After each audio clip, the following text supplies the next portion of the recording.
Hey guys, Good Marks Goods here, and today is the first of two bulk boxes that I bought recently, and yeah, it's time to go look at some Silverplate, give you all my thoughts on what I find. I don't think that I'll find any sterling in the boxes. Pretty sure I won't, but yeah, things can surprise me once in a while. Alright, so let's open this sucker and do this. Alright, right off the bat, I see something heavy. You find these every once in a while. Heavy, thick plating. They were made pretty sturdy, but not a whole ton of collector appeal with this. But utility-wise, it's a decent piece. You know, if somebody wants to own a decent silver-plated tray, this is a good beginner tray to own. So it's kind of like the bread and butter of a store. If you were trying to sell stuff like this, you'd want like 20-30 bucks for it, and they sell eventually. There's a name on it. There's an inspected sticker. This probably means this is either WM Rogers, FB Rogers, maybe Towel. No, I don't think it was Towel, but I find the name. Of course, the name doesn't really matter that much, but it is FB Rogers indeed. FB Rogers is a decent company, and somebody will want it eventually. Not too bad of a find. Going onward, this is also very heavy, but I don't, look at that sticker. Hey, somebody wanted 145 for this at one point in time. Good luck with that, because I don't know why the heck anybody would want 145 for this. But let's see, what are we looking at? It says something Deux? Huh. Pierre Deux. Well, I don't know what the company is. Some kind of fruit bowl art. Supposed to be art. I have no art. I don't know my art. So why they asked for 145 for this? Only the Google will be able to tell me later. I'll go look it up. The Pierre Deux. Pierre Deux. I've never heard of them before, and that's why doing this is so fun, is because I can learn something new every time I open up a new box and look at it. And this was apparently a French retailer. They had stores in America, so that's basically all it was. The piece would have been made mass-produced for the home, and if you were a little bit on the wealthier side, you could go there, and they sold like furniture and house goods and that kind of thing. They don't exist anymore, and so this bowl could be, well, I laugh at 145, but let's knock that down by $100, maybe 80. I'd ask for 65 and see what happens. Maybe it might surprise me. Okay, continuing onward, we do not have Silverplate. Again, this is not pewter, even though they call it pewter. It's a pewter looking, it's a pewter like alloy that they were able to somehow become synonymous with pewter, even though it's mostly aluminum. If you all know anything about pewter, you would know that it's made of tin. Pewter is made of tin. Tin is expensive.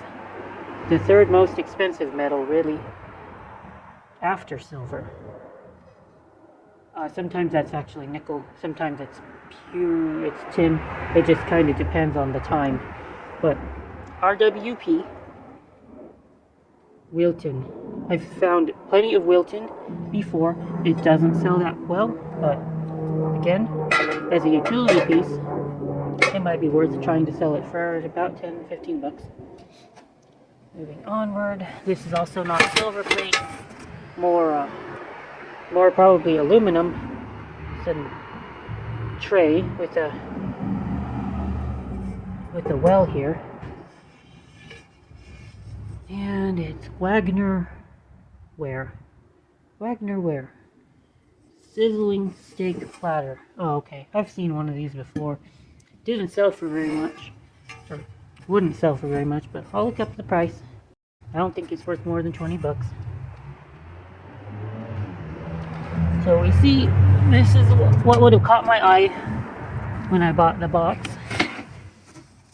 We're getting to that point. They're more Wilton.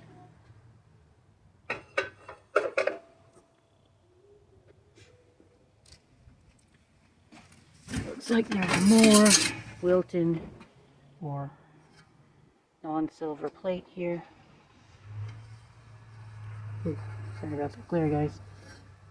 Stockholm's slot. Find some weird things. I have to look this up later. Piece of metal that's not silver, and I'm looking at a damaged piece. The teapot back there looks like it lost its lid in the trip over here. Well, so this is a second piece of what they said was called Stockholm Slaughter. Stockholm Stud something. This appears to be stainless steel as well, whatever this is. I'll look up the maker in a bit. This piece, I couldn't find that much on this, but it could make a cute little souvenir for somebody, or some home decor. Yeah, I would happily give this up for 15 to 20 bucks and hopefully that finds a buyer eventually. So yeah, there was that one more piece that had a Swedish place, and that hopefully this is $100 when all three of those pieces sell, and I can say I did okay on the box. Okay, so here's a antique piece that would have caught my eye.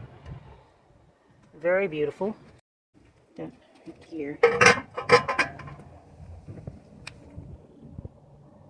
Quite neat. Hopefully there will be a lid. I'm not sure if there will be or not. And looks like we've got, what is the maker? Quadruple. Yeah, I can make that out. Okay, Simpson Holland Miller, guys. Simpson Holland Miller. That's a very, very good maker. One of the most strong makers during that era, I believe. Okay. This is a very large picture. Wallace 5020. Huh. I got that Art Deco look going on with like the cubic appearance. The funny thing is that looks bad, but if I can find a pin, I could probably replace the lid. Oh, no, never mind. It's lost its finial. This piece of scrap metal as far as I'm concerned now. Unless you solder that back on, which is possible. I mean, not possible to solder that piece, but I just don't know how to solder very well. Like another thing that would hang the other piece of Stockholm, whatever.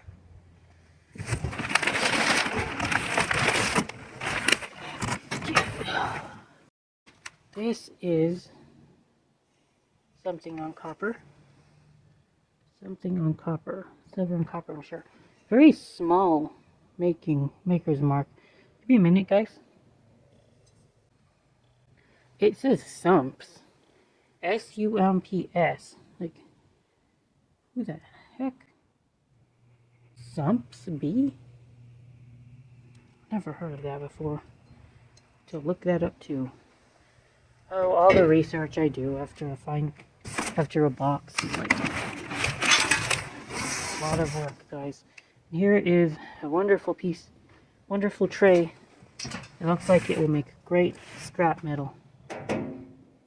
You can see it's a copper base. Silver is wearing off right here. It's yeah, the silver has seen better days, as you can see all the copper around it. This is a good 4 pounds of copper, and someday that will be needed. You will need all the copper humanity will be able to find. And it looks like this is sheets rock. Sheets. Yep. Sheets. So originally I did want to destroy this, but Sheets Rockford Co. That's a pretty fantastic company as well. And even in this condition, I think that maybe a sheets piece would be worth saving. It's in rough shape though, but you can see back in the day, they did use real base metals on this silver plate. You can see both unoxidized copper, and then that penny. Look, all in the same tray. It's going to be an interesting looking tray. Unfortunately, as I've said before, with the market being kind of crappy for silver plate, you're not going to get that much for this until one day where people do realize this stuff was had a lot of history behind it. People can learn to appreciate vintage silver plate. We're never going to get it again, and the supply dwindles every year. So I think I'm just going to keep this in storage for a while. Anything else in the box? I think that's it, guys. Empire Crafts, me. Empire Crafts is worthless. And there's a moon that, for some reason, made it on the journey here. I don't know what I'm going to do with this moon, or why it's here. So, overall, I'm going to have to look at the price I paid for the box. If I went for more than 40 or 50 bucks, maybe 60, I think I did good. As long as I paid 60 or less on it, I'm pretty sure I did. But we'll see. Alright, that's it for box number 1, guys.